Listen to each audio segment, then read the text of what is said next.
एका खोल पाण्यामध्ये एक मासा शांतपणे पोहत होता. आजूबाजूला मोठे मासे होते, वेगवान आवाज करणारे, लक्ष वेधून घेणारे. तो मात्र हळू होता, न बोलणारा, स्वतःची दिशा शोधणारा.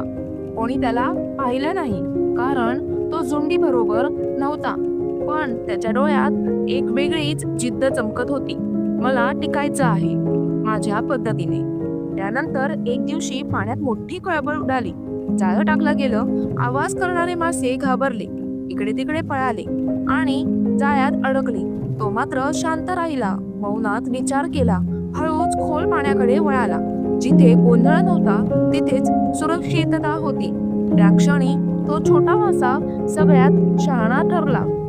म्हणून या कथेचा खूप खोल अर्थ आहे. स्त्रीला नेहमी मोठ्या आवाजात स्वतःला सिद्ध करायची गरज नसते. कधी कधी शांत राहून सुद्धा तू खूप मोठं कार्य करू शकतेस. तुझं मौन कमजोरी नाही, ते तुझं बळ आहे.